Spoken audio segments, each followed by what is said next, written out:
Hey, Burley, can you hear me?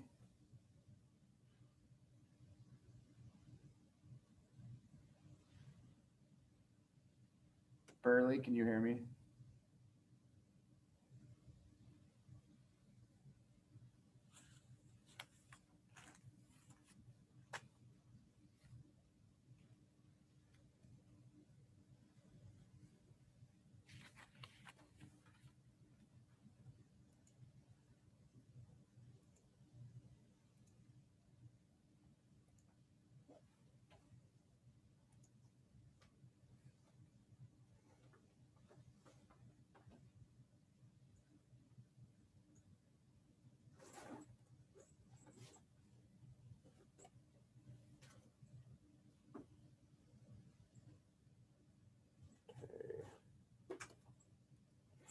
Kyle, can you hear me?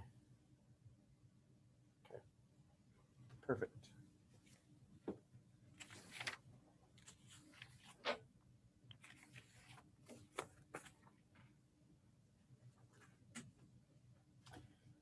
All right, well, let's get started this morning. For anybody, and I think everybody that's here today was here earlier this week, so I don't think it's that big of a deal to go over in much depth as we did earlier this week. But we are in the end of week 10. You have a discussion that's due by Sunday night. So hopefully those of you who haven't done it already will get on and get that done this weekend. And then next week, we're going to do New Empires and Common Cultures, which is chapter 9. And on Friday, we will have President Fisher here one last time. He'll come and talk to us about Islam, the growth of Islam. And then the following week is the Unit 3 exam. So that Unit 3 exam, we will, so not next week, but in 2 weeks, we will review Monday and Wednesday. And then Friday, you'll have Friday off to do the exam. Okay. So that's in 3 weeks. 2 weeks, sorry, in 2 weeks. Not next week, but the week after. So 2 weeks from today. Okay.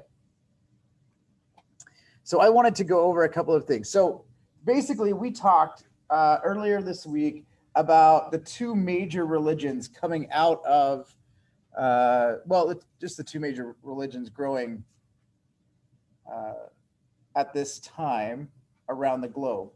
But I want to take today and talk about some of the other religions and social structures, governments, political structures that are growing out around the world, and then really what the difference is. And so we're going to talk about that today. And I don't know, I've got several things that I want to go over. It may go the whole time, it may not. I'm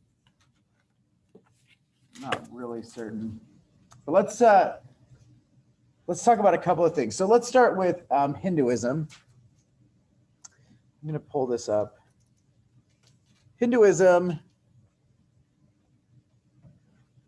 becomes suited for rural life. If you remember, we talked about in India that there are several religions or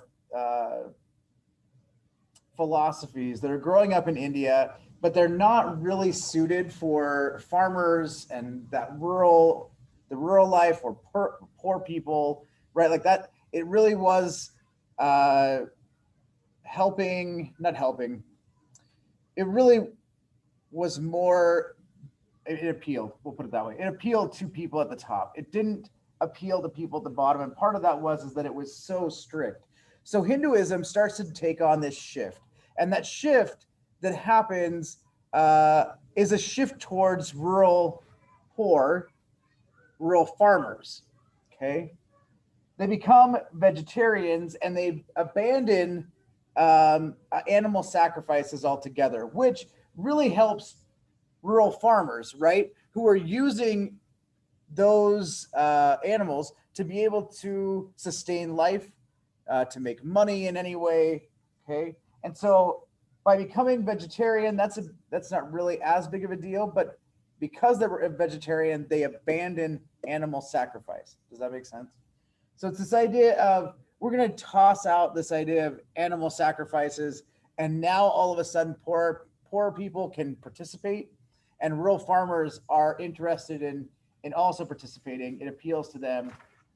The biggest, and this is not going to come as a shock to you, but the biggest shock or biggest piece of the religion is self-sacrifice. And we see that a lot in Buddhism, Hinduism, Taoism, right? As we've learned about these religions, self-sacrifice is a big deal. I would even suggest that Christianity is one of those as well, with self-sacrificing tendencies.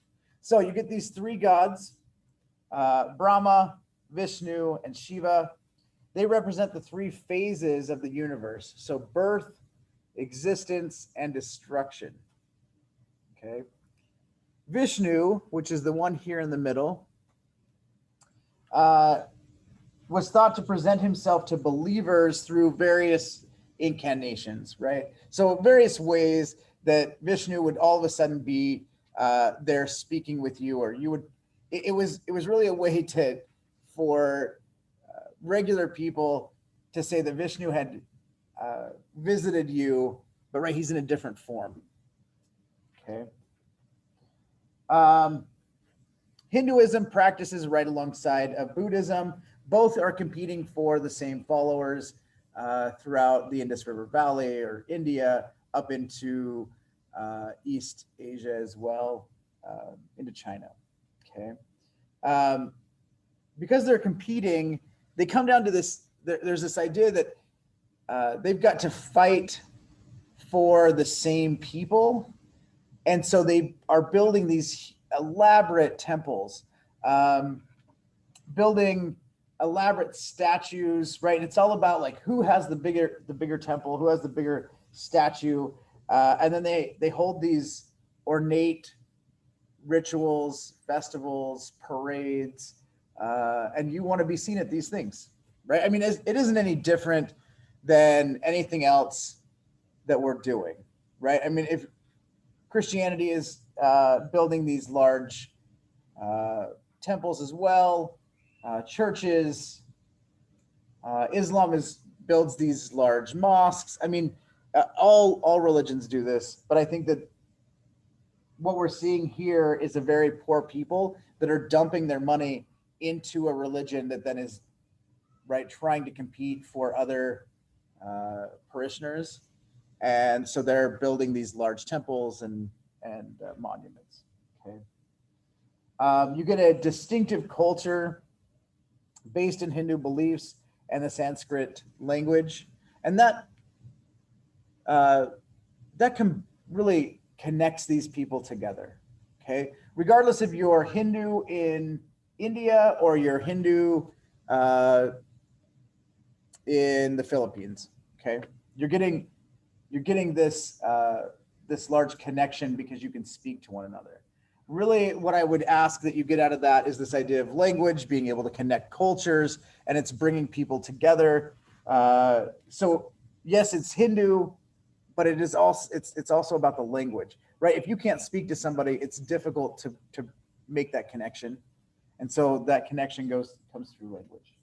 Okay, so let Alexis in. So that is Hinduism. Okay, also growing up at the roughly the same time period, right, that we're talking about. So this is after the death of Christ, right? This is 300 to about 1000 CE. We're getting these similar things going on. Okay, let's go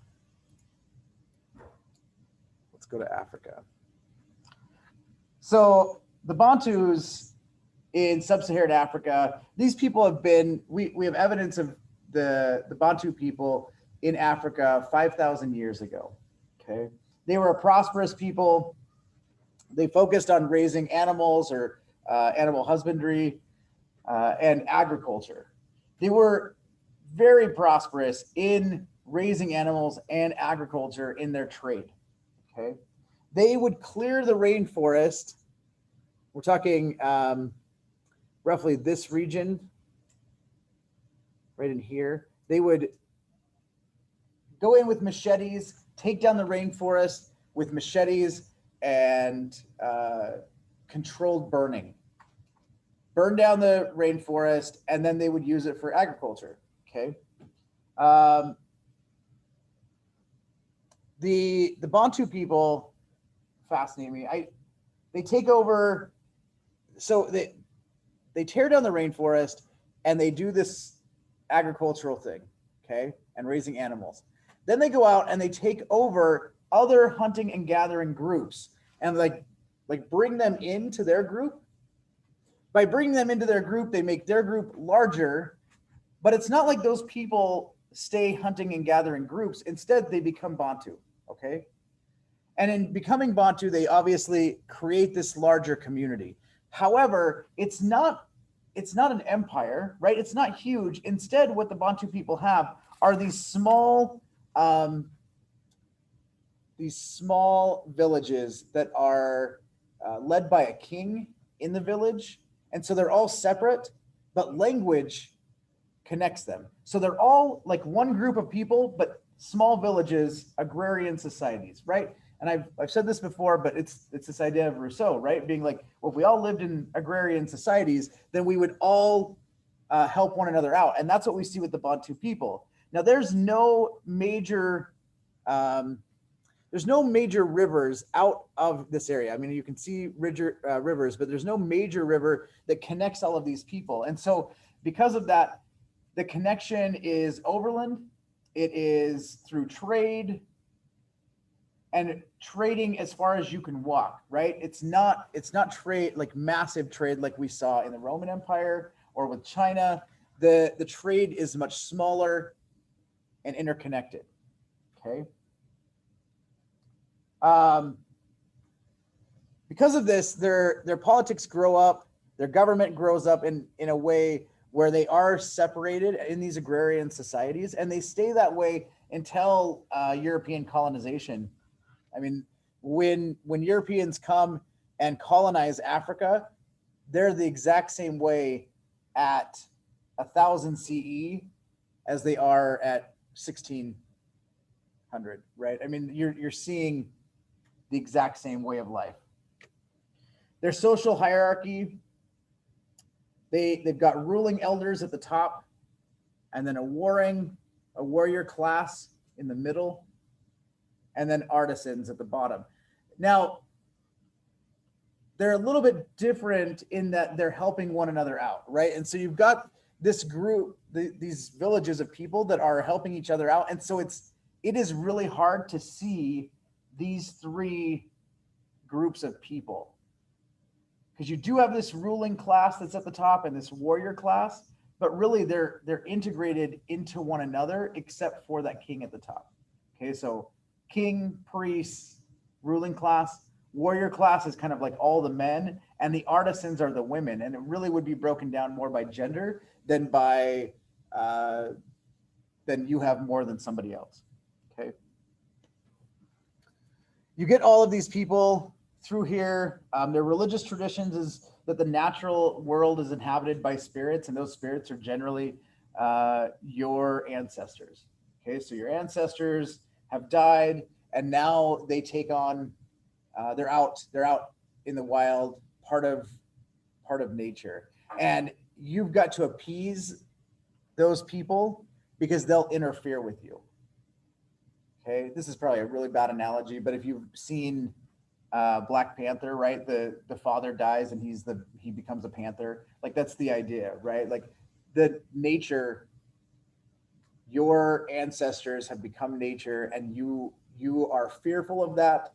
There's definitely witches, sorcerers, magic within this religion, if you will.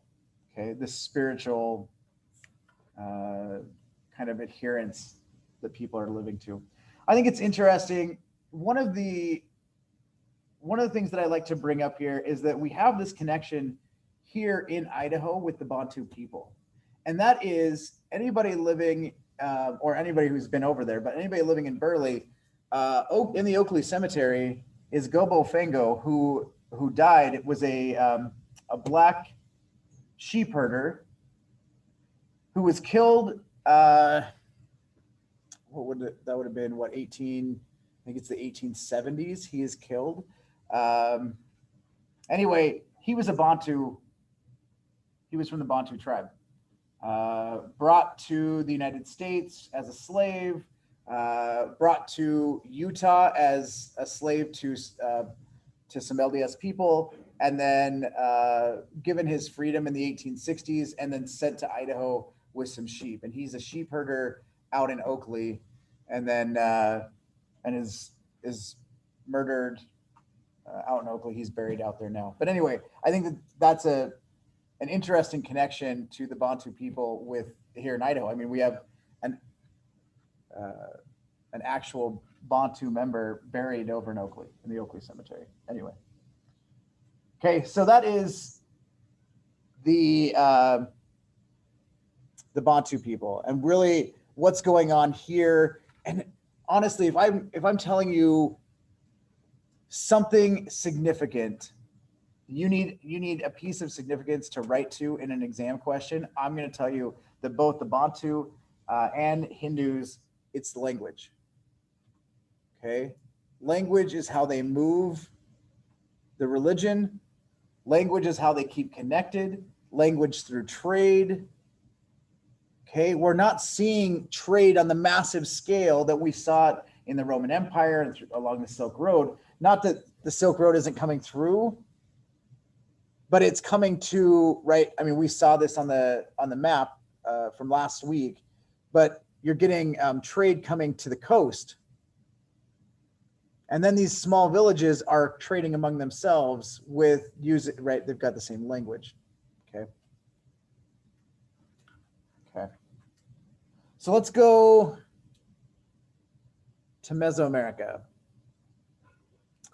Mesoamerica, it's going to look very similar to sub-Saharan Africa. Okay. There are no major rivers that are connecting. I mean, you've got rivers, but no major rivers. And so you get this area that's building up in Teotihuacan, which would be Mexico City today, right? And you get these smaller villages, and it lacks extensive resources, right? So China and Rome have these massive stores of resources that they can gather. Now, part of it is the amount of land, right, is much larger than this area here. But at the same time, you have that there are a lack of resources. And so these people are kind of banding together to help one another out. You don't need as many resources because you've got a smaller society.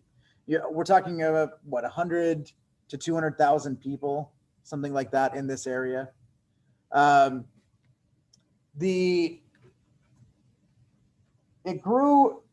Teotihuacan grows out of dispersed people, right? Okay, so we talked about the Olmecs a couple weeks ago, and these people, as they leave these other areas, they kind of band together here in Teotihuacan, and they do not,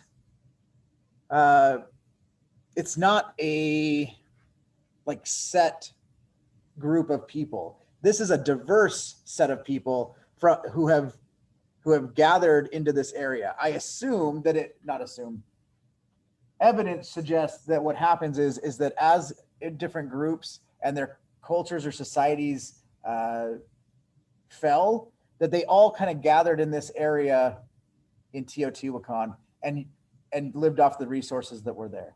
Okay. And then it grows up to about 100,000 to 200,000 people, roughly, somewhere there. Okay.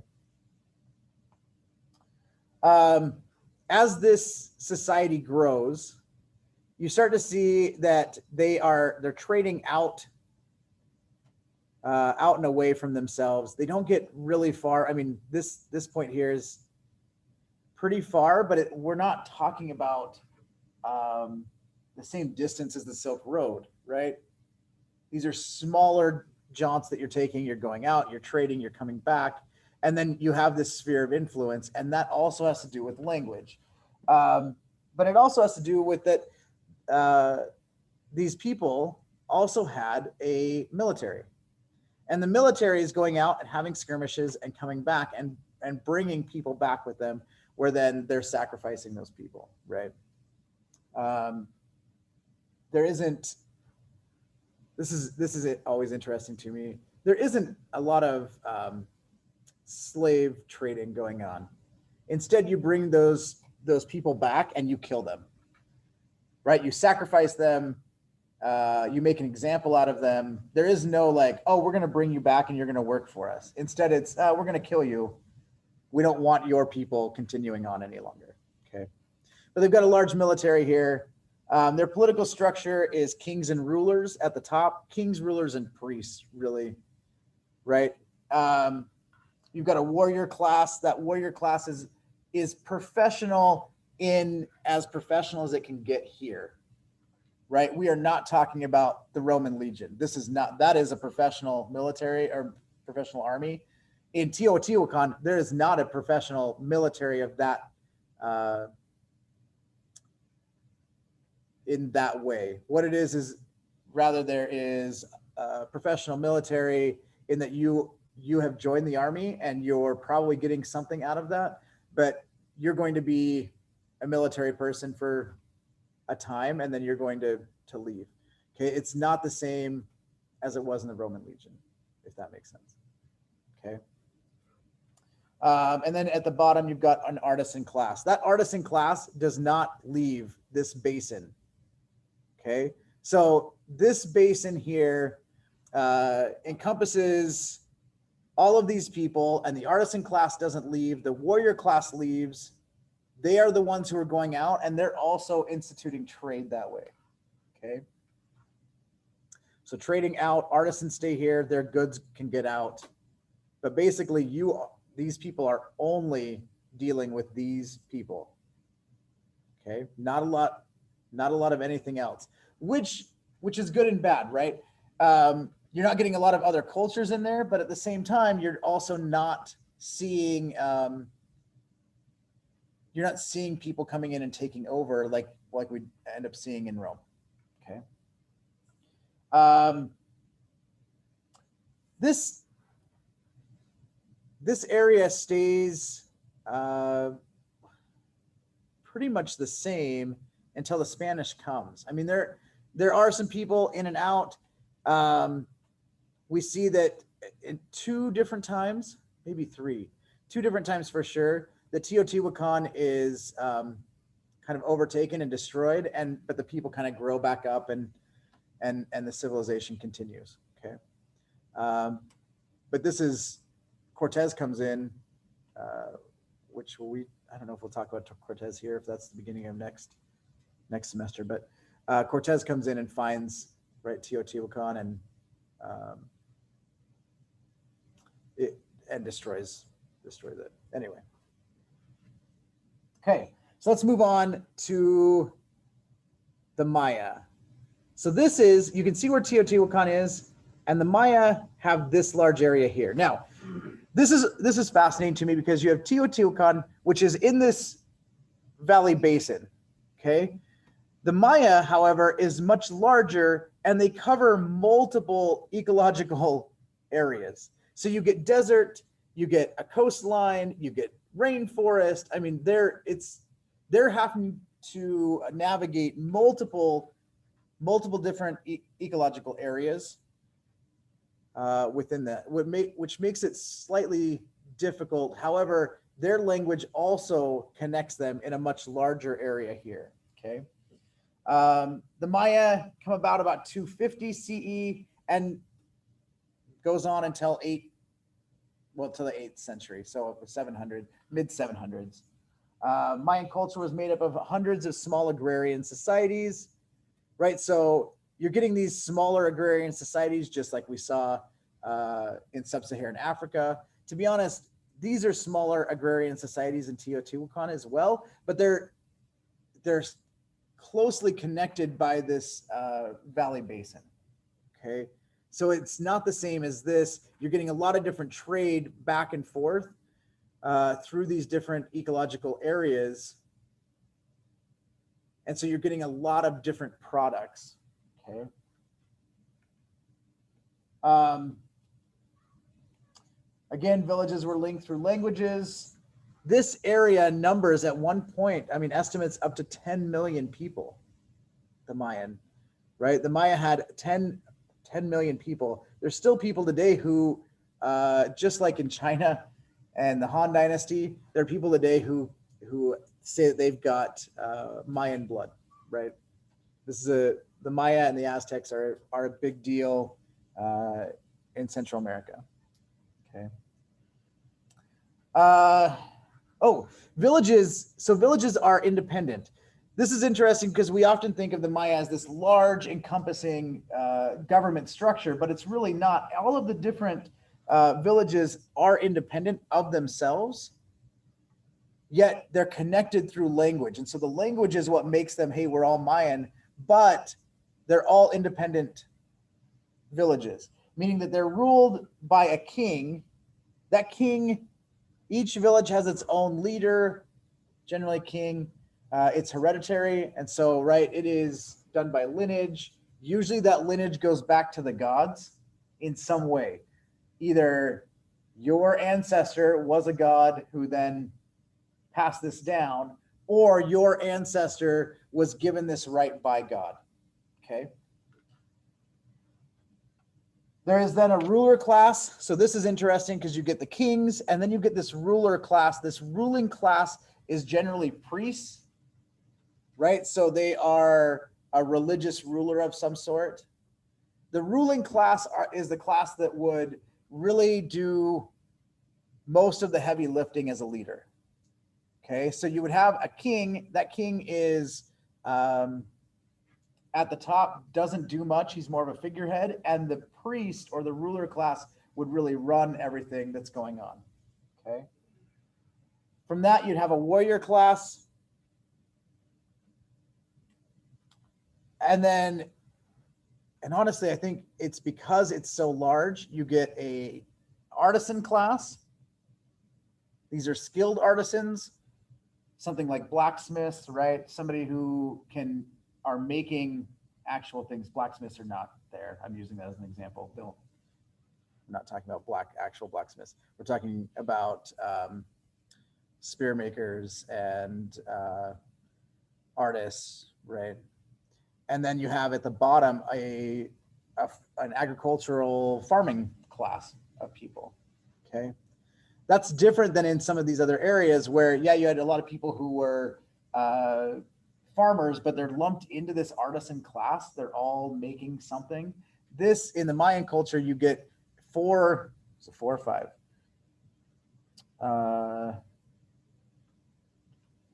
Five. You have five different classes of people that we're not seeing in Africa.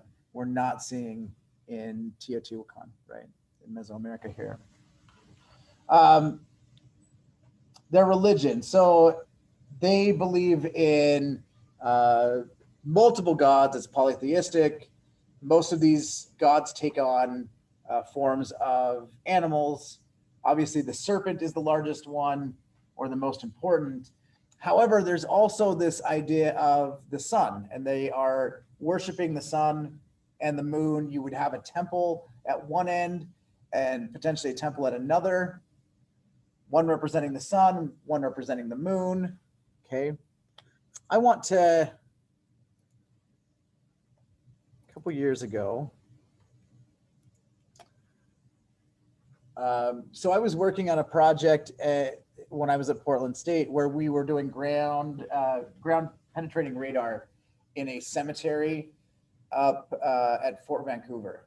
And we thought that the cemetery was there. That's the problem, is we didn't know where the cemetery was. There was multiple accounts that the cemetery was at the edge of the training field, okay, what we call the training field. And so we start using ground penetrating radar to find this cemetery. And instead what we found was a building, okay? Probably would have been one of the very first barracks at Fort Vancouver there in Washington. And it was fascinating to, as you're going over, all of a sudden you're finding like a wall. And so we went around and you end up finding that, yeah, there's footings under the ground still there. And that the cemetery was actually farther south than we thought. but we find this building that we didn't know was there. And I don't, if anybody's been to Fort Vancouver, right there, there's multiple buildings. Anyway, one of the footings of this actually went underneath one building and underneath another building. So two different buildings sat on top of what the footings of this other building using ground penetrating radar. Anyway, so using that, we started getting into while I was in grad school, being really interested in how we're using ground penetrating radar. Then they come out with this idea of being able to scan different places, and we've used this multiple times. But I think that this is from 2017. This is scanning the jungle. So in the jungle here, this would have been a Mayan city. In the jungle, you can see the tops of like here, a couple of these, and this one. But they were like, oh yeah, it's a Mayan city. It's crumbling, right? We can't get to it because of the rainforest. So then we do this scan in 2017, and you can see that there are many more buildings, and there's these roads. And then not only that, but these roads connect other cities. Anyway, I think it's fascinating because what you're getting here is this idea that, hey, a Mayan city looked much different than what we thought that it did, right? So I can pull it up. You can see it.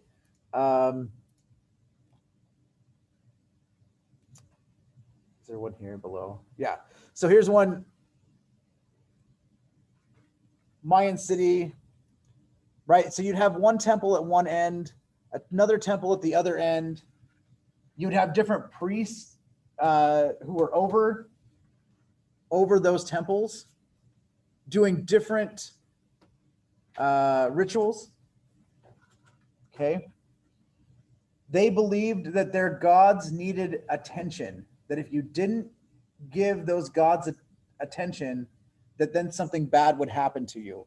So they would also, instead of taking people and making them slaves, they would take people and sacrifice them to a god to appease them.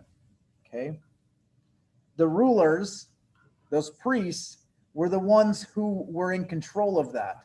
So they were the ones who were speaking to God, who would say, hey, we've got to kill several people today. Otherwise, this God is going to, not give us rain, or he's going to bring this hurricane on us or whatever. And in this area, right, we're talking about that you would have to deal with hurricanes, with massive, a lot of different weather issues, which would then be attributed to some sort of God.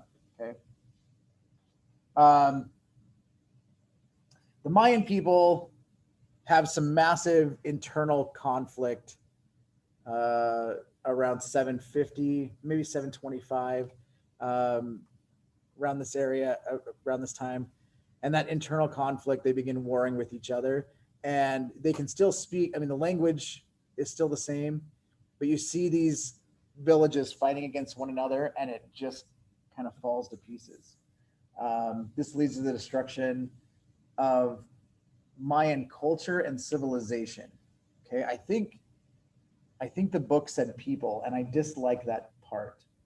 The Mayan people are still around. Okay, you don't lose 10 million people. Okay, yeah, there's destruction. Some people are killed, but what happens is that these people split, and they go north and they go south. Okay. So the culture or the civilization is gone. The people are still there. Okay.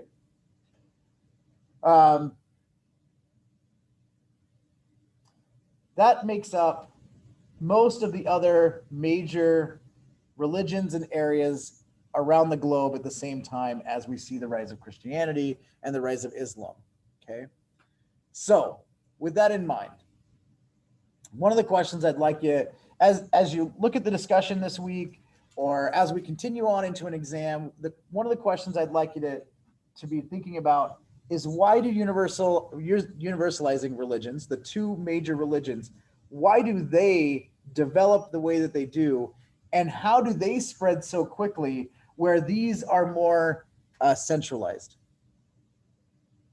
Right? I think there's multiple aspects that we could talk about today. One of those happens to be the Silk Road, and I don't really want to beat the Silk Road to death, but the Silk Road allows for religion to spread so much quicker, right? These ideas of people. Look, it's, this might be a bad analogy, but it's like social media today, right? Some people who didn't know that they had a group have a group now with social media, right? If you felt like, I was listening to NPR yesterday and listening to these two young ladies talk about being conservative in California and how frustrating it was for them. And I thought, well, you should come to Idaho. We got a lot of conservatives here, right? But look, what did the girl do? One of the girls built a website where she is pushing conservative values and wants other young people to join this website so that they can voice their opinion. That is the 21st century Silk Road, y'all. Seriously, like that is what we're talking about. Before that, you have the Silk Road and people are going out and they're sharing these ideas, and all of a sudden you're like, hey, I believe in that too. Or I really like that idea. I'm going to join you. And you start to get these people. And yes, it's physical. We're talking. We don't live in that world any longer. Instead, we live in, hey, I'm going to join this group on Facebook and we believe the same thing. Okay. If you wanted to use social media in an exam question, I would not mark you down. I think that that's a fascinating connection to the Silk Road, in this idea that ideas travel in a different way. Okay. And that's what the Silk Road is doing. So if you are Hindu and you're going out and you're having a really rough time finding new recruits or new converts, you get out into an area where two or three, maybe a family is like, oh, we've been looking for something like this. This sounds exactly like what I'm interested in. Then you join, and now that makes your group bigger, and the Silk Road allows that. In this area, that doesn't happen. In sub-Saharan Africa, that doesn't happen. Okay. Instead, it's through language connection. So you can speak to these people because you don't have those long distance trading partners that we have along the Silk Road, where you have similar languages, but you also have a way to connect with other people. Here, it's about language. And so all of the people are going to look and sound the same as you, and you're going to share ideas, and it's going to be in a much smaller area. Okay. What's another reason? I mean, I'm pushing the Silk Road, and I think that the Silk Road is a great way that you can connect that. Language is another way, right? So having similar language, you can share those ideas easier.